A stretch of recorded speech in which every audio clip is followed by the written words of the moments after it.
Okay, good evening and welcome to tonight's session of These Are a Few of My Favourite Things. For those of you unfamiliar with the format of these sessions, it's really something we've borrowed from BBC Radio's Desert Island Discs, but instead of asking our interviewees to name their favourite pieces of music, we're getting them to talk about their favourite works of art. It's really an excuse for Ikon to invite key figures from the Birmingham and West Midlands cultural landscape to come in and talk about or sort of share their knowledge with us, really. So we're really lucky this evening to have Pete James, who's head of photography at the Birmingham Central Library. Ed, please give him a sort of welcome.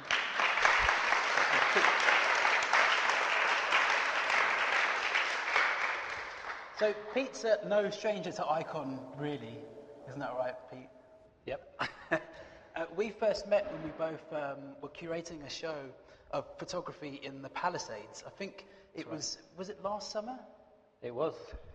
And the show was of Harold Edgerton's photographs, that's right, isn't it? Yep. And Harold Edgerton was a photographer who sort of invented this technique called stroboscopic photography. And we collaborated on the show, which was part of our 1970s revisitation exhibition that happened last summer. I'm not sure if any of you saw it, but it was sort of quite an extravaganza. So it's fitting that we're starting today's selection with a sort of seminal moment in the 1970s. And do you want to kind of take over and let people know what it is we're going to be talking about? Okay, my kind of first choice, I should say, when I was kind of invited to do this, I kind of got mixed up between kind of Julie Andrews and some of my favourite things. And I wasn't sure if I had to set them all to kind of rhyming couplets and kind of set them to music. You or should big have. a guest of... No. You've not heard me sing. Okay. So I kind of haven't kind of picked works of art. I kind of picked cultural objects or kind of icons who are kind of really kind of important to me. And the first one is John Berger's Ways of Seeing, which is for me was a kind of life-changing moment discovering this book. It was first published around 1972 to coincide with a BBC TV series of the same title. I was working at the time I was living in North London, kind of working at Kodak plant in Harrow and Wealdstone. There's a big paper processing factory there. And it was just kind of casual labour for me. It was kind of shift work, and I was saving up money to go on a trip around Europe. And during the lunch times there was the Kodak Museum was based there. It's now based in Bradford. But this was probably the only publicly accessible kind of nationally significant collection of photography that existed in the UK at that time. Mm-hmm. So I was kind of very privileged. I could spend lunchtimes kind of going from where I was working into the museum and kind of looking at all the objects there. And at the same moment, I just kind of happened across this book, and the two things kind of gelled and became quite a formative moment for me. And one of the things that you said that was interesting was that it was kind of, this series was made in opposition to another series, which is kind of its aristocratic other, right? Which was the Civilization series. Yeah, it was kind of made as a counterblast to Kenneth Clark's kind of Civilization, which I think was first broadcast in '69. And I had this. It's funny. I didn't actually see the Berger's TV series when it was kind of broadcast, but I remember sitting down with my parents, who clearly thought it was good improving stuff for a lad who was just about to fail his 11 plus, to sit down in front of Kenneth Clark and absorb, from this kind of oracle, this kind of handed down, very kind of patrician, very kind of Eurocentric view of kind of art history and civilization. And Berger's kind of, I just kind of remember sitting there kind of thinking, the sense I get coming back from this is if you don't come from the aristocracy or come from a certain class background, then you can kind of look at art, but you can't really hope to understand it because it's like, it's down to the high priests like us to explain it to you people out there. And Berger's whole, project was about not only challenging a lot of the assumptions in there, but kind of debunking and kind of opening up ideas and kind of access to art history for ordinary folk like me. Yeah, and some of the things you were saying, were you able to sort of put them into practice when you were looking at artworks? Because you were saying you're looking at these sculptural works, but also obviously working at the place where there's lots of photographs. So for you, is it a good way of sort of, I guess, reading them?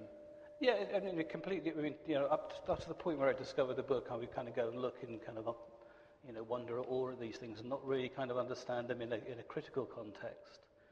And then when I kind of read Ways of Seeing, you kind of go back and you look at them with completely different eyes. You kind of think, oh, actually, there's far more kind of going on here than the simple kind of photohistorical reference. All the cultural context that goes around the making of the images, the dissemination of the images, the consumption of the images. That just, with photographs as well as with paintings, that completely kind of changed my way of looking at things. I mean, I was also kind of really captivated by the kind of the design and layout of the book. I mean, the book is the way it's kind of laid out with Magritte's Key of Dreams on the front and this kind of incredibly introductory text, which kind of slips off the page at the bottom and kind of makes you want to kind of then read over the page. And then there's kind of laid out, there's kind of 7 essays in there. 4 of them have text with images and 3 are just images. They're just picture essays. And then in the back, there's this fantastic little line just inside the back cover that says, to be discovered, to be continued by the reader. And it was a kind of an inducement to then go on and, say, we'll take this as a starting point and then kind of go on and develop it. And it feels to me like in the 70s, that's a really important sort of idea or really important notion, especially with the kind of punk movement which is happening around the same time. And that was sort of built on this idea of DIY, collage. And in a way, this is a kind of precursor to that. I feel, looking at this anyway, that it's got a lot of the kind of hallmarks of that sort of aesthetic. And it's got a sense of, I don't know, kind of like anarchy and rebellion in it. I don't know if anybody remembers, you can see that the series is actually on YouTube now, but the opening sequence of the TV show, John Berger goes up to this painting in a gallery and gets a Stanley knife out and cuts a section out of this painting, and he's kind of saying, well, actually, if you isolate this part of the picture in a different way, you begin to read it in a totally different way. But that whole, you couldn't imagine Kenneth Clark going with a Stanley knife into a gallery. So it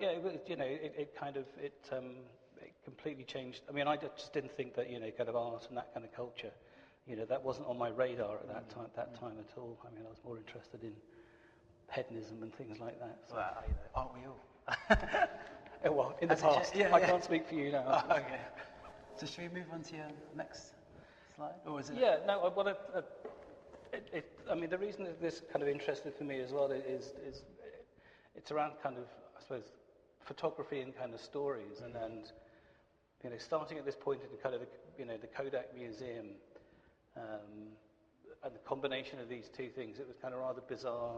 Years later, the Kodak Museum went from Harrow and got re-established in the National Museum for Photography, Film and TV, known as the National Media Museum, and became one of their kind of foundation collections. And Brian Coe died a few years back, and a couple of colleagues of mine Hope Kingsley and Michael Pritchard, who'd worked a lot with Brian Coe, kind of phoned up after he died and said, we've got material that kind of was all Brian's research notes from when he was working at the Kodak Museum. We're looking for a home for them. Oh, wow. Would you like to have them? So we said, yeah. So we've ended up with 26 boxes of all Brian Coe's research notes in the archive, which includes all his research notes, vintage prints, a lot of stuff that kind of relates to the Kodak Museum. So it's almost like your life, after a lot of years, your life kind of catches up with you. Could you sort of explain a bit about the Kodak Museum? Because I don't know too much about it, so I'm guessing maybe some people in the audience might not be too familiar with exactly. It was a collection which, Kodak started putting it together kind of the early 20th century, as I understand. And initially it was just about collecting kind of the history of the company, which had played this, kind of really key role in the history of photography. So it was technology and images and all the literature about the Kodak company and all the kind of advertising. But as the kind of history of photography grew as an area of interest, people like Brian Coe went out and started collecting. This is a kind of a time where you could kind of walk down the South Bank and go to one of the bookstores on the South Bank, and you could pick up a copy of Emerson's Marsh Leaves, which is this like incredibly famous, for about £2 or £3, because nobody was collecting. So they could go out and put this extraordinary collection together. They have a copy of Nice Niepce's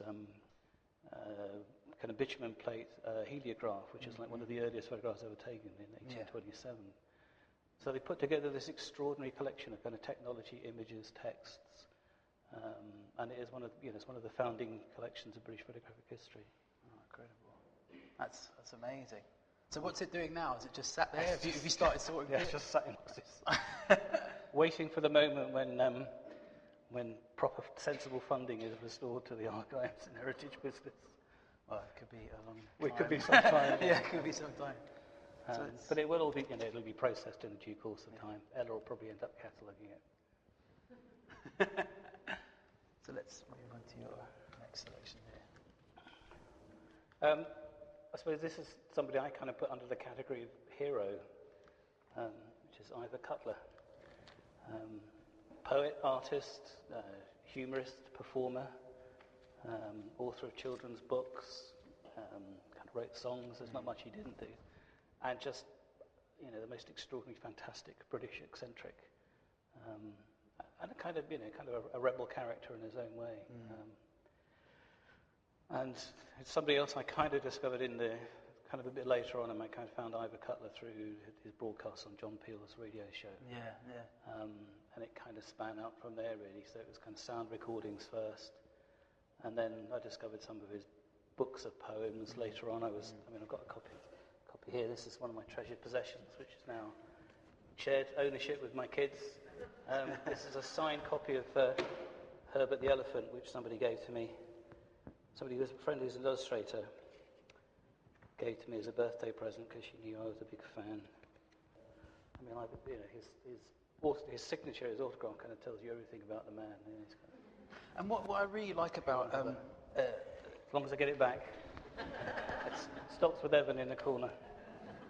About Cutler is that it seems at this time that these things, like poetry making or storytelling, are really tied up with a kind of subcultural roots or countercultural roots, because Alfreda Benge, the person who illustrates this book, is the wife of Robert Wyatt, who was a singer in the Soft Machine, right? Yeah. So it's so interesting how all of these creative people in Britain at that time are really sort of supporting and helping each other, and even Peel, I think.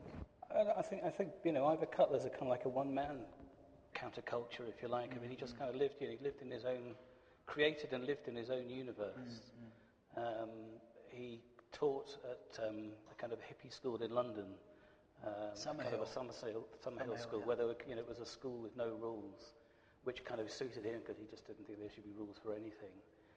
And he then went on to teach in kind of more formal education, but he kind of fell out with all the teachers and all the kind of the parents because he just had this completely kind of off-the-wall way of kind of teaching kids. I mean, just think he must have been the most extraordinary person to have studied any kind of art and kind of culture with. And just kind of incredible, the range of things that he kind of produced, all these, amazing kind of poems, these songs which he performs with this kind of harmonium. He performed also with his kind of long-term partner, Phyllis King, on stage. Lots of kind of amazing drawings which are kind of really kind of childlike and kind of innocent, but also kind of very surreal. I kind of think of him as a surrealist in many respects. And I think it's kind of interesting for me because I'm pretty sure this portrait of him, he travelled everywhere by bike. He kind of lived in North London, but I'm pretty sure that he was caught there outside the photography's gallery in Newport Street. Leicester Square. Yeah. So when I found that one, I kind of thought, that's interesting. Chance reference. And you were talking about some of the other books that he wrote, and it's funny because I'm not that familiar with Ivor Cutler. I mean, but I know the sort of circle or people like Bob Cobbing, people who did sound poetry.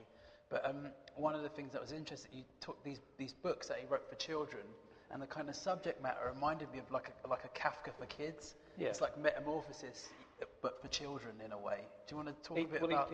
He started. I think he starts with this book, but there's also a book called Herbert 5 Stories, where this same lad Herbert kind of wakes up as a chicken, an elephant, a capybara. I forget what the other one's, Evan. That's right. His girlfriend turns into a snake. Read what he wanted to do. And then in the last story, he kind of wakes up as himself. So it's a kid's kind of take on Kafka about how amazing it must be to kind of wake up and be these kind of really amazing different things for kind of a short while before kind of returning to kind of what passes for normality, I guess. And should we, because you've got some other images, haven't you? Yeah. And so this is Ivor's room, or is it 2 rooms in Ivor's house? This is 2 rooms in Ivor's house. There's a fantastic website on the kind of Ivor Cutler official website. And during the 70s or 80s, I think, he made this series of photographs of his flat and sent them with some correspondence to a friend. It was kind of part of an exchange. And I just think to kind of look at these, I mean, for me, these photographs are kind of akin to the photographs of Francis Bacon's studio. You kind of get right inside Cutler's universe by kind of looking at this kind of complete disarray and disorganization. But then we have to think they're kind of extraordinary photographs in their own right. I mean, it's interesting. You've got the kind of Miro painting there, which is kind of quite topical. But all these things which he's kind of brought together, which kind of represent different bits of his universe. And you can just imagine all this stuff like swimming around in his head, and he's picking bits out and kind of connections between all of these kind of weird things, pulling them together, and then kind of that's where all his ideas come from. Very kind of childlike, and there's nothing kind of too structured. And I mean, could you tell us a bit about, like, I'm always interested to find out when people first encountered this, their favourite things, really, or like, what was the moment? Was it a sort of epiphany? Did you suddenly see it and think, this is what I've been waiting for, or was it a slow? It was listening to John Peel's radio show, and a bit like, the kind of the ways of seeing. I mean, I kind of, read and kind of heard Spike Milligan performing, and Spike Milligan's, I kind of feel more edgy and kind of aggressive. But not only in terms of kind of Cutler's accent and kind of delivery, the way he kind of performs, his whole kind of character, the range of stuff that he was doing. I mean, I'd just never come across anybody like this before. So the radio shows then led into let's find out what else this guy's doing. But this was probably in the 80s when I was a student. Working hard late at night on those essays, as you do, with the radio on. Or not, as the case may be. Okay, so should we move on to the next one? I just wanted, I was kind of really interested in Cutler's. This is from a kind of a series of drawings of Best Street that he did in the late 60s. And for me, kind of, Billy Connolly says this kind of wonderful thing about Ivor Cutler is we need people like Ivor Cutler to understand and see the world differently. And you can clearly see here is this kind of like childlike vision that kind of comes through. It's very kind of simple, but it's also kind of very complex at the same time. And there's that kind of, it's kind of shifting backwards and forwards, but I just think it's fantastic. And there's also a kind of, like one of the things I was saying to you before was that I've noticed in a lot of the selections there's a real accessibility, or there's a... I'm a very simple person. Yeah, well, or kind of, there's a lack of artifice in the things that you're choosing, Yeah. And it's very... democratic may be kind of the wrong type of word, but it feels like it's open to everybody, basically. I suppose, they're kind of my favourite things, but they're kind of simple, they're simple pleasures, or, what appear on the surface to be kind of simple pleasures. But, I kind of, I'm a brief kind of a guy, really. That sounds terribly cliche, doesn't it? Well, I mean, it's true. Well, no, I mean, but I think, I guess I was trying to trace some remnants of the reason, your passion for photography, and seeing if that was kind of registered in these. And the theme that I pulled out was that idea of the accessibility of people being able to read something. Yeah, I think it's... one of the things I kind of really love about photography is, I suppose it's there's that kind of cliche about, photography is a language that everybody can kind of speak. Yeah. Which is kind of true, and by the same token, kind of not true. But it is that kind of accessibility. It's the way in which, everybody's photographs, are potentially as interesting, and it's sometimes the most anonymous, unknown photographs for me, which are as interesting as the most famous, structured, authored kind of photographs, because they're, the photographs can kind of describe everything and yet tell you nothing, and that's that kind of enigmatic quality of kind of access and kind of being hidden at the same time, which really fascinates me. And it's the same with some of these things. It's you can see a lot in them, but actually and that's where kind of Berger comes into kind of unlocking the more complex stuff that's behind some of these these simple facades. And I mean, I suppose it's always encouraging to you to look longer at something. So, I mean, photography, for me, it kind of does that. Something that you may just pass over is kind of, immortalised to some extent in a static image that sort of forces you to consider it. Yeah. In a way. Not forces is a kind of strong word, but encourages I think it opens up, there's this thing called the long look where, you can kind of go back and kind of relook and relook and relook at images and kind of discover so many different kind of things and understand them in different ways. And I just kind of think it's one of the art forms that, lends itself to that kind of revisiting, for me more than some other art forms, I guess. And it's also about kind of democracy. It's about kind of accessibility, I suppose. So continuing with the theme of accessibility, we're now going to have a look at some work by some people very close to you. Yeah, he's gone out now. Come to the loo. I wanted to kind of show some, I call this one Things My Kids Make.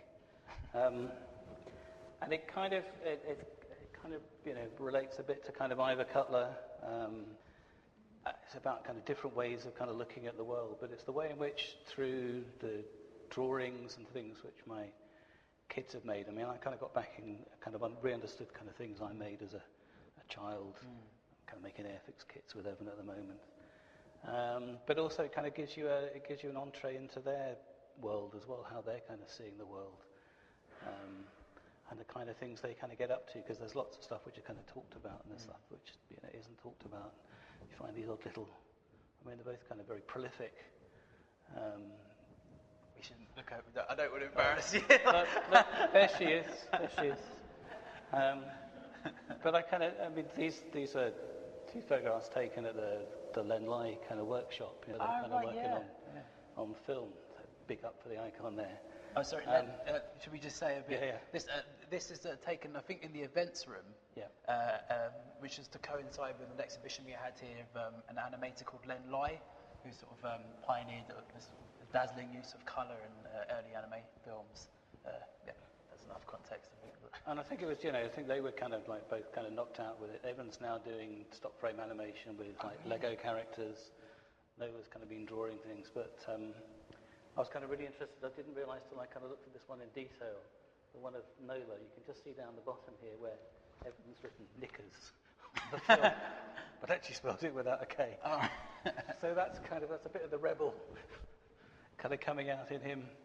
There he is. Have you seen this bit where you've written knickers on the film? Do you remember doing that? You timed that perfectly. Yeah. And it's kind of interesting also because, with them kind of being productive, I mean, they're always kind of bringing kind of stuff back from school as well as the stuff they kind of generate at home, and you get this, it's kind of like the impossibility of the archive thing. You can't keep everything they've made, and Evan's forever kind of moaning about, I brought all this stuff home and all you do is throw it away. So it's about, keeping kind of selected bits. So these are a couple of things which they've kind of made, which I just found, completely entrancing, really. This is a painting done by Nola. You were how old? Year 4, which is... Your memory's worse than mine. Year 4 primary school? Year 4... Is that 9? 9? 9. Yeah. But just, I was kind of intrigued by this, kind of looking down on the planet, on this kind of microcosm, just that kind of imagination, lifting yourself up and kind of looking from that perspective. The one on the other side is by Evan, and when we used to take the kids out of school for kind of 2 weeks, when you could do that before Nola went to big school, we'd kind of go down to Cornwall, and we'd always make them do a kind of a diary, kind of drawings and writings to show that they'd been doing some kind of school work during that kind of period. And it was kind of interesting because the stuff they made on holiday when they were kind of figure out of that school environment was kind of quite, sometimes kind of, it was moulded for school, but it was kind of quite different. So this is it's kind of drawing of Evan in the sea. And are they Polaroids? They're just little kind of inkjet prints from digital snaps. So that's my work. Oh, that's your intervention. I'll stick to the details. But the other thing that kind of really interests me is when they go through school, and there's all these kind of people have kind of mapped all these different stages that kind of kids kind of their drawings go through, and kind of trying to map their psychology. Nola's doing kind of art at her school now, and it's that much more kind of formalization of her artistic vision, which in some ways it kind of it's kind of fantastic honing all those skills, but you kind of worry about them kind of losing that innocence and kind of creativity. But she has her moments like when she makes birthday cards for me. Yeah. It's the wrong way around. It says 35. That in the right space, all that, the kind of the Ivor Cutler drawings in them kind of come back out. I mean, it's interesting because I think you always find at secondary school that you're sort of encouraged to draw things like shoes that you may never ever draw again. But I suppose it's good for something.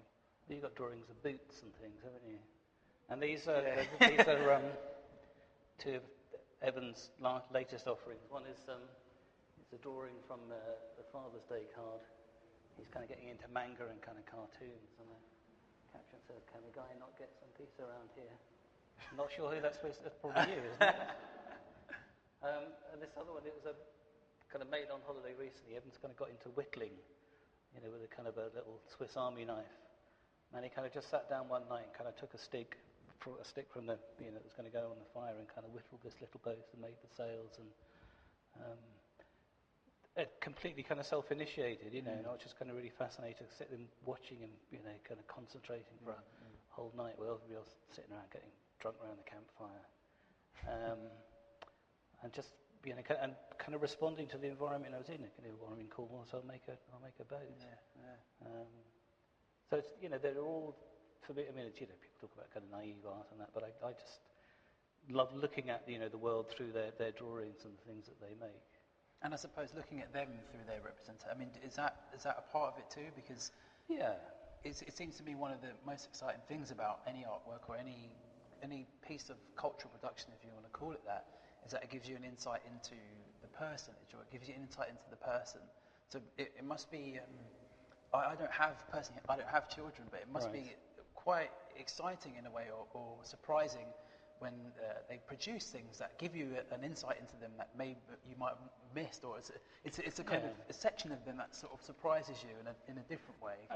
For me, it's about. I mean, you can kind of come to a gallery like this and kind of get these kind of amazing kind of revelations. But I suppose it kind of goes back to that accessibility thing. But you can also find, for me, the same level of kind of engagement and kind of amazement through looking at kind of works of art produced by children, and your own children particularly. Yeah, absolutely. Because I suppose part of what we do is like create a context for the appreciation, so give you the backstory. But if you already have the backstory and it's personal to you, it's how much more sort of amazing is the engagement. It gets a lot richer. Shall we go to the next one? This is Selland Cove in Cornwall, painted by Dame Laura Knight. John will know this one, I expect. Know the location. He's a fellow Kernophile. A lover of Cornwall. A lover of Cornwall, a Kernophile. Yeah, I made that one up. Oh, you made that up? Okay. I won't reuse it then. John and I kind of know the same patch of Cornwall, kind of Penwith, which is right down the far end. It's about as far away from Birmingham as you can get, which is one of the reasons I like it.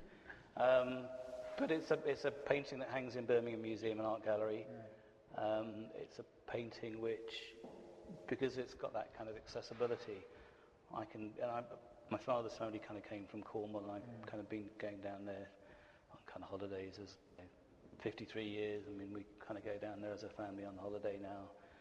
So it's a painting that I can kind of pop over on the coldest, wettest, rainiest day, and kind of just nip over to the gallery and just see this extraordinary painting, which has got a personal kind of link for me. But also, I mean, it's not only kind of the topography; it's the children in the painting, which reminds me of my own childhood and my kind of kids' experience. But it's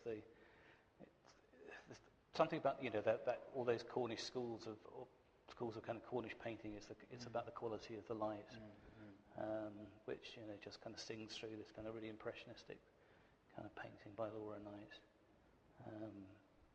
And I suppose, it's probably not the most significant, piece of art to kind of come out of Cornwall. You can go right away from Alfred Wallace through to, kind of Lanyon and Ben Nicholson and Barbara Hepworth, who Nola's kind of studying at the moment.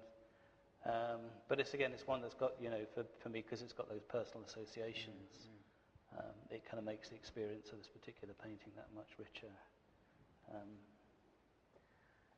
So this is me on Seddon Beach, aged, God, I don't know, about 4. This is one of my dad's pictures, and then my kind of kids down the bottom. So for me, the painting kind of goes backwards and forwards in time. It's got all those kind of connections with it. And there was another one I bought. This is something else that can kind of get passed around. It's quite extraordinary. A number of years ago, I was in Cornwall and came across this album in a shop. Took a sharp intake of breath and paid £100 for it, which was a lot of money in those days. You can't get a tank of petrol for that now. But it's an album by relating to travels of these two, Violet and Grace. I don't know anything about them, who travelled through Cornwall in 1921, and they kind of go all the way down, and the bulk of the photographs are taken in kind of Penwith, which is I think it's just the most beautiful part of Britain. And to find that they kind of gone on the same journey that we've gone on, and there was also a kind of a view of White Sand or Sandon Cove, where you can still see the kind of the road that kind of winds up. This amazing connection between this thing I'd found and kind of place. So the painting then kind of starts taking on another life in its association with these pictures. And then some of the photographs, the two where kind of Violet and Grace appear on the rocks at Land's End, I mean, they're almost, I think Laura Knight left Cornwall in about 1918, 1919. So they were about 2 years later, but they could have literally walked in and out of one of Laura Knight's paintings. And I find all that kind of, it kind of stretches your imagination to kind of make all these connections between things. What if they met? It's a completely chance thing, but that's... so it's a kind of painting that has, for me, kind of engagement on a huge number of levels. And I mean, so how often, because you were saying that at certain times you can go back and visit it, I mean, is it something that it's a regular thing? Do you go 2 months, 3 months? Mostly on my bad days. I mean, I got a panoramic photograph I made of a place called Carnegie Cove, which it's kind of about this long, that kind of sits in front of my desk at work, so I can just kind of raise my eyes and kind of be there. But if I need to get out of the office, then I can pop over. So mostly on the cold or the wet days, because you can just kind of go there and just kind of soak up the warmth. I mean, it's just. And what's the sort of size? What sort of scale? It's not a big painting. And I think that, because it's incredibly amount of kind of compressed space and that kind of incredible viewpoint, kind of looking down and across the bay. There's so much kind of, crammed into one kind of small little picture. And when you stumbled across this, I mean, was it one of those moments where you thought, this is really uncanny because I have so much invested in this space already? Yeah, it was. I mean, again, I kind of like this because, the people are kind of named in it, but you know nothing about them. Yeah. So you can almost kind of make up your own story about their kind of journey, that you can kind of create your own narrative around it. But all the photographs are kind of captioned, so they are kind of fixed. They have definite meanings for somebody else. And then to find that it has, all those kind of connections and kind of layers, for me, it just kind of ties all those things together. Shall we move on to the next slide? This is Shooting the Past by Stephen Polyakov, which was a TV play, first shown in 1999, and there was a little book of the script, which was kind of published shortly after. And I suppose, it's quite interesting. Anybody who's kind of working in the photo archives business, this was absolutely kind of compulsive viewing, because it's set in this extraordinary kind of archive in London that's kind of threatened with closure. It's an archive of about kind of 10 million images. It's run by this group of very kind of oddball characters who almost kind of live more within the archive than they do in the outside world. The archive is threatened by an American businessman who comes over. He wants to take over the building and set up a business school there. And he basically says, this archive has no value. We should just we just need to kind of ditch it. And Oswald Bates, who's the character, and Lindsay Dunkson character kind of go through this extraordinary kind of courting of this guy, kind of explaining, kind of what the archive is, what the magic is, what the kind of the incredible power of the still image. So it was something that kind of spoke to me and a whole group of kind of colleagues about about the kind of the power and the kind of the problems of the archive, about the kind of the power of the still image, about how you could put incredible narrative stories together with kind of sequences of images. But it's also something which is about how kind of people who maybe kind of live in their own little worlds kind of deal with radical change that's kind of forced upon them, which is it's a bit like it's got a lot of kind of echoes of what's kind of going on now, how people cope. And so, I mean, the archive seems quite an important idea to you, the idea of archiving, the idea of preservation, I suppose history, the sort of the resilience of stories, and could you tell us a bit about that? I mean, is that something that's always been there, or? I think it's something that kind of developed, and it probably didn't really start till I was a kind of a student, kind of doing my kind of MA up here, and I started working in the library. It was the biggest library I worked in up to that point. And when did you start working in the library? 1980. Mid-1980s. I graduated in 89. But I kind of coming into Birmingham Library, particularly, which is like one of the biggest public reference libraries in Europe, you just kind of go like, whoa, there's all of this stuff, and it's kind of it's all kind of laid out in this kind of linear pattern in the kind of the Dewey Decimal System. Everything has a place, and there's all this kind of structure around in this kind of knowledge of institution. And I managed to talk them into kind of giving me a job because they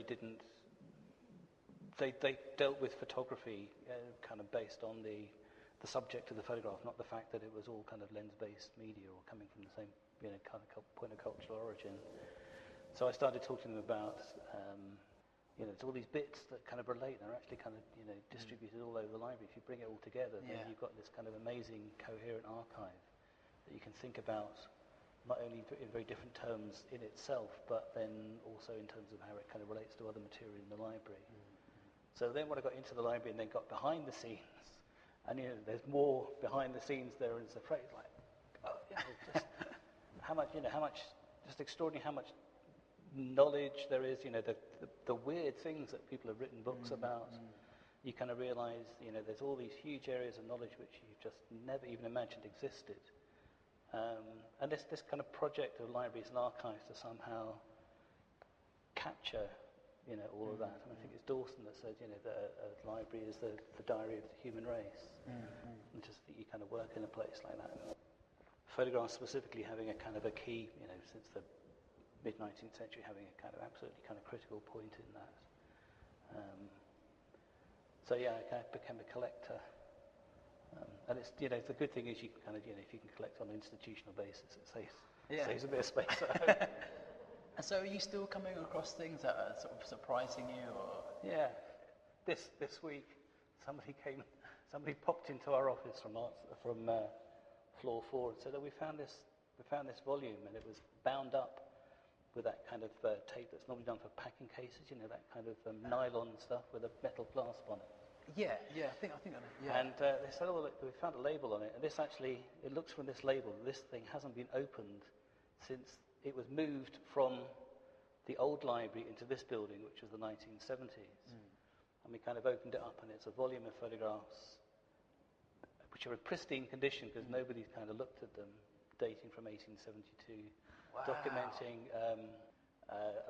amazing piece of sculpture in Worms in Germany, which is kind of all around a piece of statuary kind of commemorating Martin Luther. But what's also extraordinary on there is the first library that was built got kind of burnt down, and then materials transferred to the second library, and then to Ratcliffe Place, and then kind of onwards. But this has still got the soot from the fire, so it's kind of an object. When you open it up, it's like, God, not any of these photographs kind of taken in the 1870s, but this thing, it hasn't been opened or it hasn't been cleaned for extraordinary amount of time, and it's that. For me, it's a lot of you can access a lot of stuff kind of via the internet. That people, you can still find amazing things, but unless you have that physical experience of kind of opening something and realizing like history is just like rushing out at you. That's it's an incredible thing about the archive. So we're hoping as they tidy up more stuff, there might still be other bits to kind of find. But this this is a big book. It's like as if it's tucked away in a corner. I mean, I wonder what's going to happen when you change from there to the new. Okay. That's when we start losing stuff, not finding it. I think. So we've got another couple of stills. Yeah, no, this is a character, Oswald Bates, played by Timothy Spall. It's the library's oddball curator, a one-man search engine with a phenomenal ability to connect faces and places in a labyrinth of glossies. And I think it's a kind of description that I could put on, probably some of my colleagues would put on me, and I could kind of put on other people. It's somebody which, kind of a character, apart from his failed attempt to commit suicide, who I identify with very strongly. So he was, it was the series, but also, him as a character. And I think, what Polyarchive kind of really did was kind of get to the heart of kind of notions about photography, notions about archives, but the kinds of people who, kind of invest their whole lives in those kinds of institutions.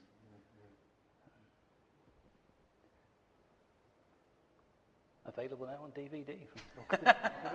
Yeah, I was going to try and check it. Yeah, because I was going to try and track it down because it's around that time when Spall's this like great character actor appearing in sort of everything.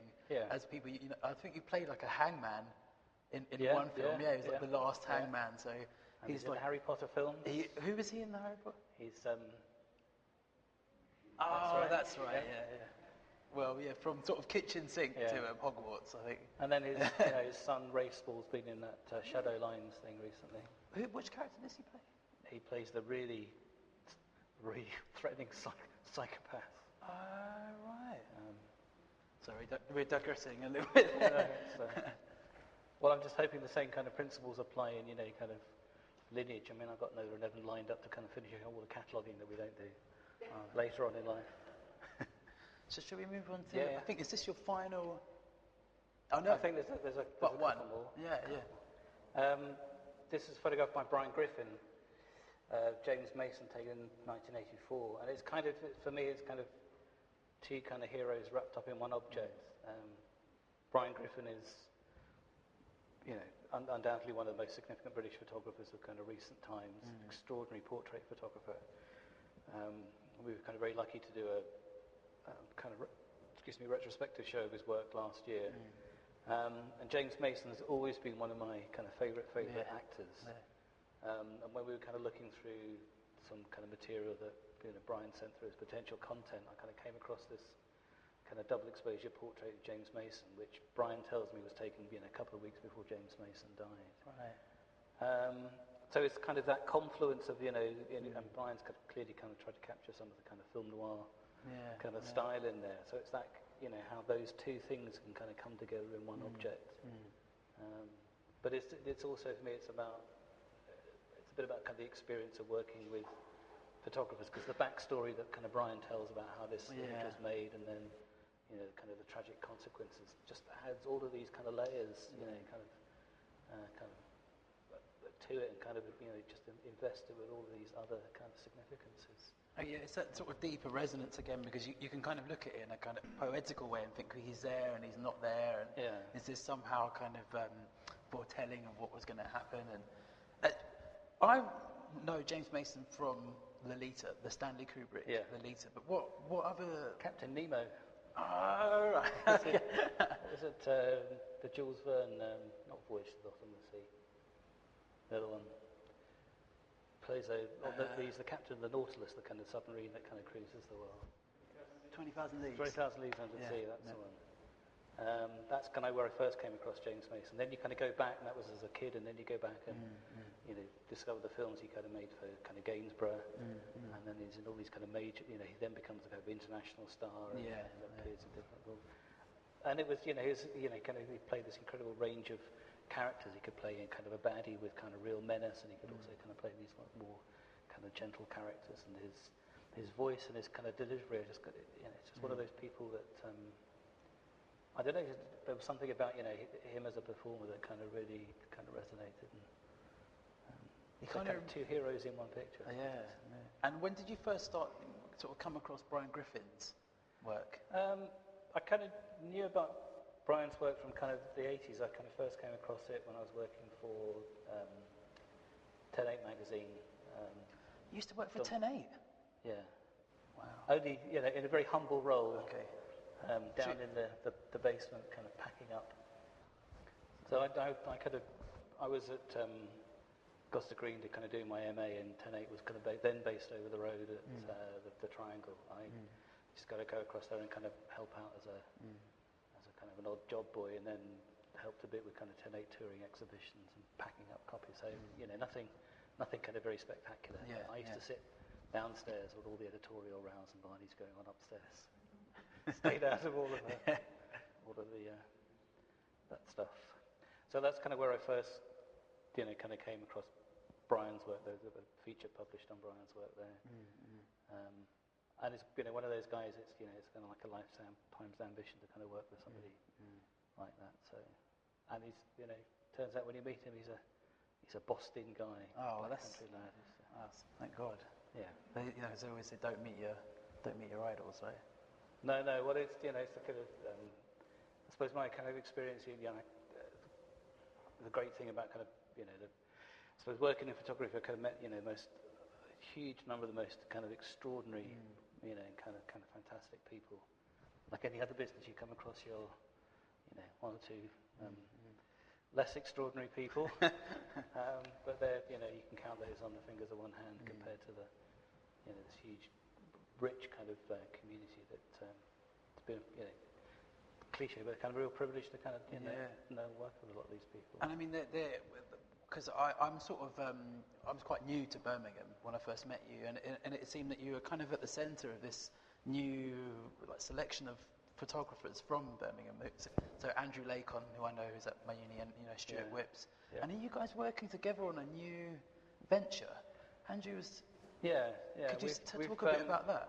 Well, we've managed to get 62 grand from the Arts Council to commission 4 photographers to make bodies of work about the new library of Birmingham. So Brian Griffin's going to make portraits of the people who built the library through from the architect right the way down to some of the apprentices kind of working on site. Stuart, who is a kind of real fan and kind of has a really big interest in John Maidin's architecture, he's going to do a show here in November about that. So Stuart's going to make a body of work about the current library.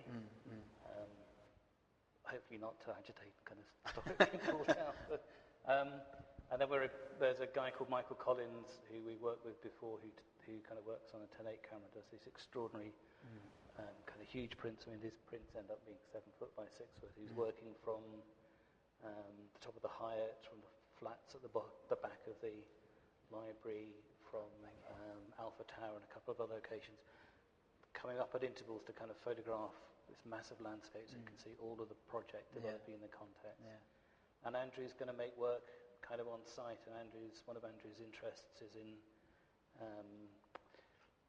kind of discovering kind of found objects, making sculptures, photographing them, and then they only exist in his photographs. So he's going to make a body of work actually on site. So we try to get 4 different kind of approaches to photography around one kind of project.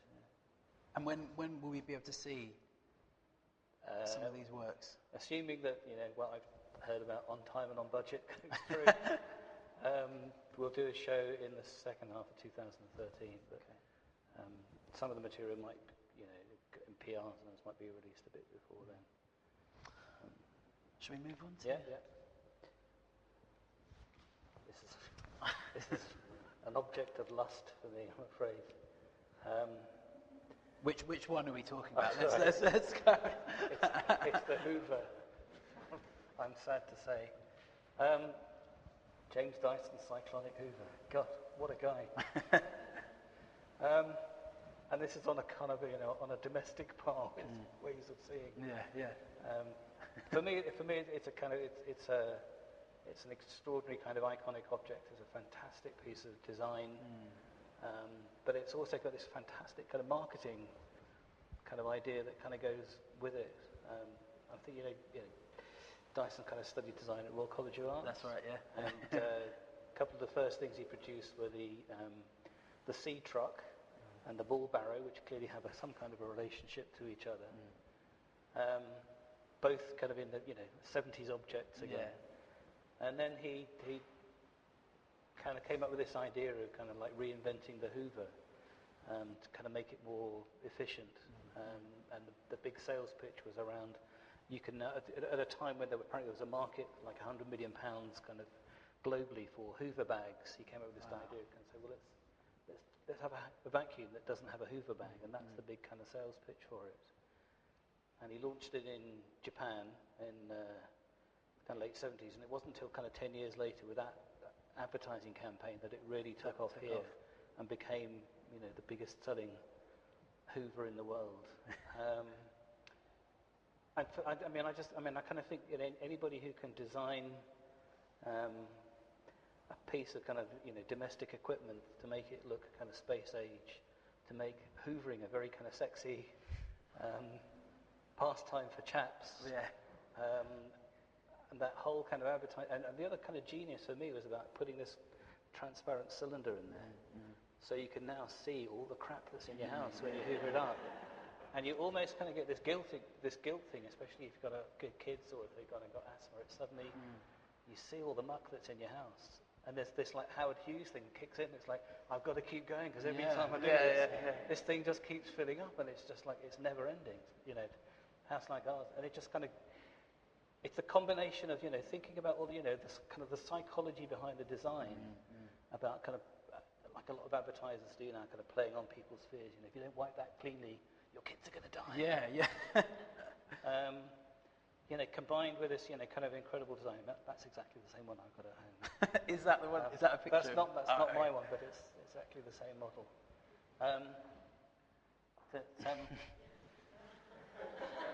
I have to say, I don't dress up as Freddie Mercury to do the hoovering. But if anybody wants to buy me that I Love Hoovering T-shirt, I'm proud to wear it. I might It doesn't have a Dyson model on it, though. But I just think it's all of those kind of things coming together in a piece of kind of domestic, kind of cleaning equipment. It's kind of quite extraordinary. And it kind of it's kind of the double whammy of sort of packaging it as this thing that's going to help aid the kind of liberation, a domestic liberation. Yeah. Like throw away, it's like burn your bra, throw away your Hoover bag, you can, and then sort of linking it with a new kind of obsession with cleanliness. Well, and it's a bit like the computer. Computers are going to set us free, but you're chained to the rest it. of your life. Yeah. I remember I heard this program once about they were talking about Listerine and the mouthwash, and the idea that they were talking about was saying that bad breath didn't exist before Listerine, but that all these ad campaigns were convincing everybody that you had to use Listerine, otherwise you'd melt walls or whatever.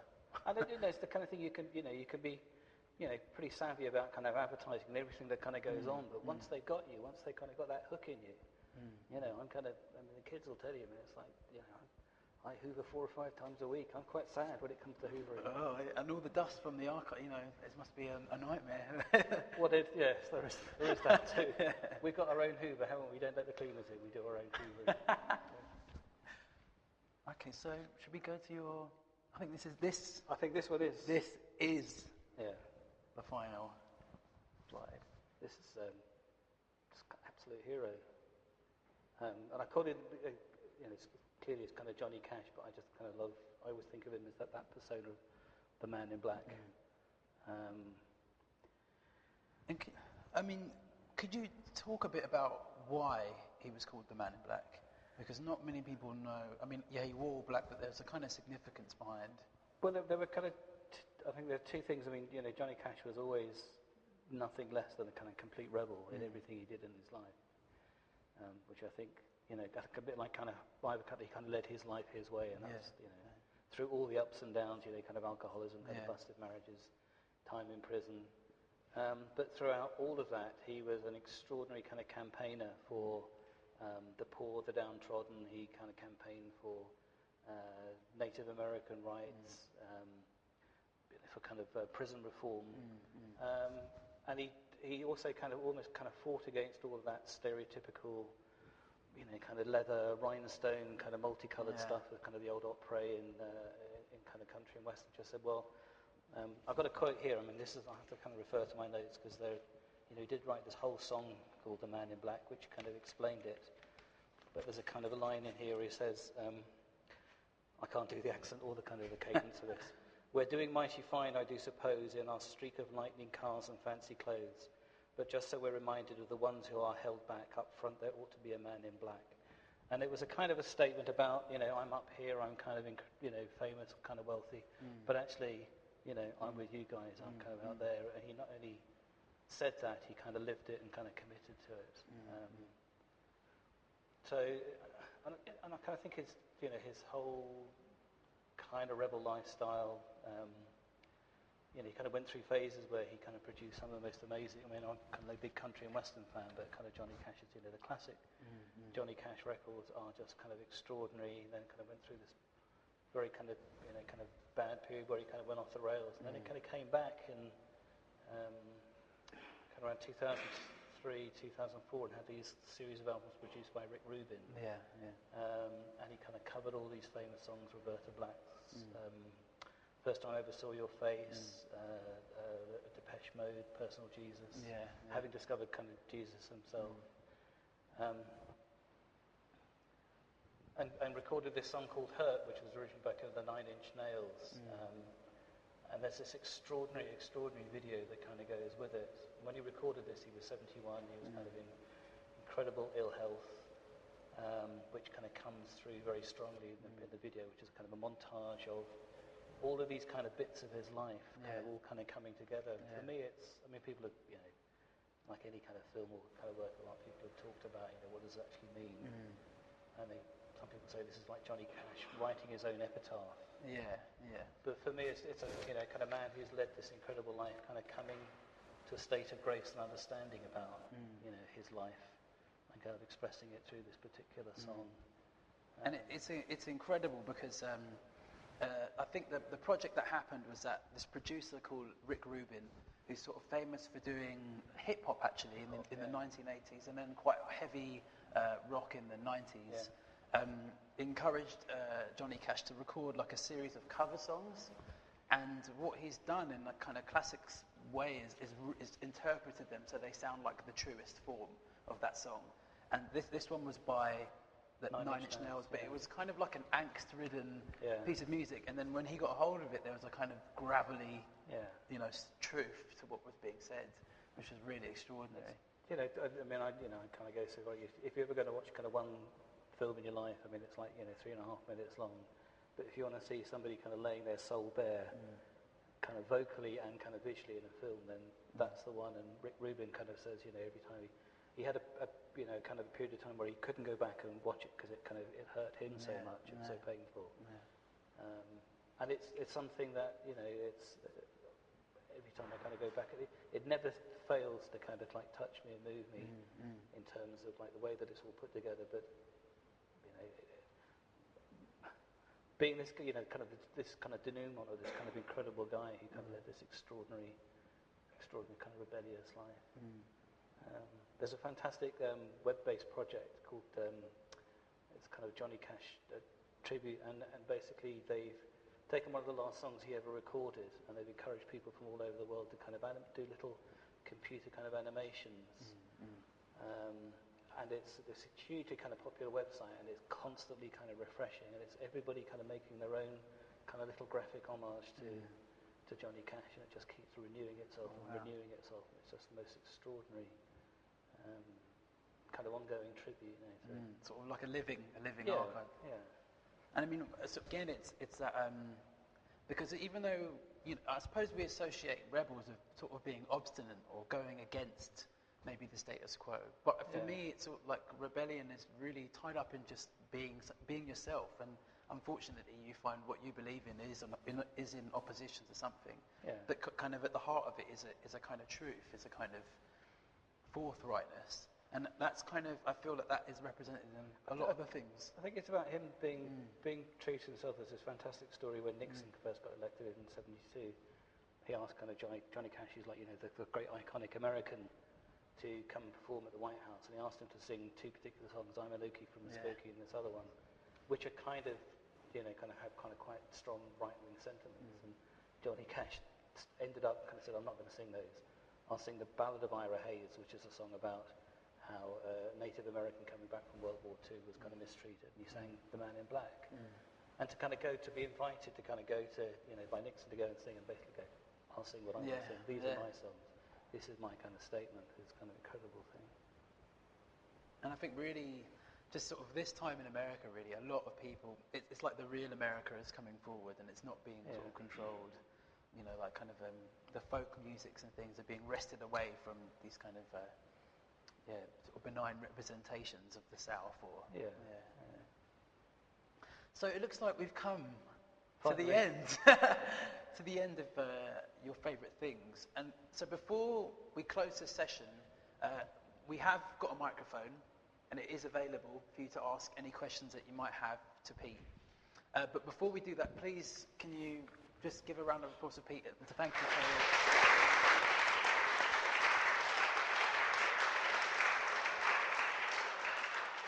So, do we have any questions? Okay, one there. Just wait for the microphone. Can we go home now? Well, works for me. Okay, on that note, we're going to end the session. But if you've enjoyed tonight, please do come next week. We've got Richard Bird, who's the former director of the Barber Institute. So just in case any questions at all just before we finish? No? Okay, thank you very much for coming. Thanks a lot.